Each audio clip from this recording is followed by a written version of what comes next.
បាទជំរាបសួរបងប្អូនប្រិយមិត្តទាំងអស់ដែលគាំទ្រកីឡាបដាទាំងអស់គ្នាគុណខ្មែរហ្នឹងហើយមានព័ត៌មានសម្រាប់គូថ្ងៃអាទិត្យនៅ TVK មួយរយៈចុងក្រោយនេះ TVK គឺថាដាក់ថ្នាលមក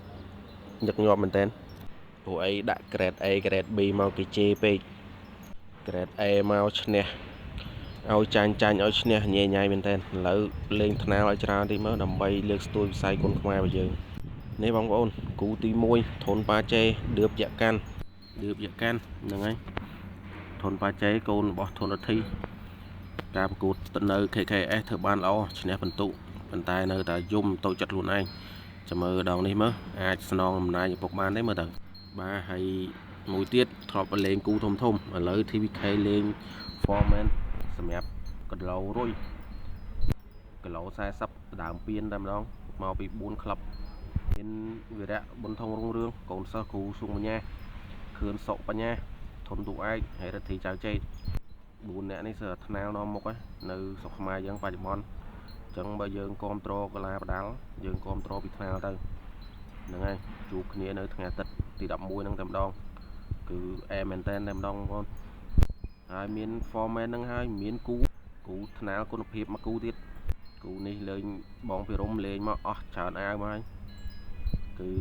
រទ្ធីគីងកុងជាមួយនឹងវីរៈហោះហើរចាំមើលដងនេះបងពីរុំអស់អាវទៀតទេមើលទៅពួកអីវីរៈហោះហើរគេតាំងចិត្តខ្លាំងណាស់មួយរយៈនេះ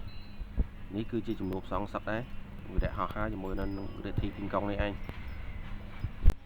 ប៉ុន្តែថ្នាលមែនប៉ុន្តែ Grade A Grade B ហែបគៀនសិនថ្នាលនេះថ្នាលគុណភាពអញ្ចឹងកុំភ្លេចជួបគ្នានៅថ្ងៃទី11ហើយសម្រាប់គូឯកនិងគូរងឯករបស់យើងក៏មិនធម្មតាដែរថ្ងៃអាទិត្យហ្នឹងគឺប៊ុនសធាជួបជាមួយនឹងខាងកីឡាករថៃប៉ុន្តែដូចជាមិនសូវជាចាប់អារម្មណ៍ប្រហែលទេគូប៊ុនសធានេះអ្វីដែលផ្ដោតសំខាន់ចុងសប្តាហ៍ហ្នឹងគឺថ្នាលយើងតែម្ដងហើយក៏អរគុណដល់ខាង TVK ដែរដែលតែងតែផ្ដល់ឱកាសដល់ថ្នាលរបស់យើងតែកុំញឹកពេកពួកអីគ្នានៅក្មេងៗមែនតើតាប្រកួតញឹកពេកហ្នឹងខានរៀនខានសូត្រហ្នឹងវាបញ្ហាទៅដល់អនាគតគ្នាទៀតគ្រាន់តែសំណុំពរបើផ្ដល់ឱកាសគ្នាហើយក៏ឲ្យតម្លៃខ្លួនគ្នាខ្ពស់សម្រាប់ដោះស្រាយជីវភាពទិញទឹកដោះគោអីឲ្យបានគ្រប់គ្រាន់អញ្ចឹងសង្ឃឹមថា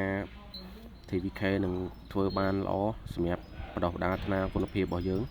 ព្រោះនៅស្រុកខ្មែរតាំងពីសង្វៀននៅសាលាគ្រូពេជ្រសុផានបិទឃើញមាននៅចេត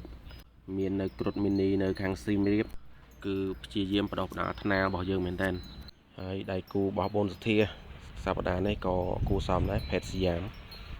គេធ្លាប់ប្រកួតនៅសង្វៀនធំនៅស្រុកថៃច្រើនដែរប៊ុនសធាដូចជាត្រូវមានកាតព្វកិច្ចដដើមខ្សែក្បាត់ជាមួយនឹងយ៉ាស៊ីនទៀតបើមិនខំទេយ៉ាស៊ីនយកទៀតហើយយ៉ាស៊ីនគេស៊ូល្អមែនតើមួយរយៈចុងក្រោយនេះទៅចាញ់កម្រៀងមែនប៉ុន្តែស៊ូវាល្អបើ Grade A យើងនៅតែហាត់លំទៀតបរទេសយកអស់ហើយខ្សែក្បាត់អញ្ចឹងត្រូវខិតខំឡើងវិញបាទសូមអរគុណបាទ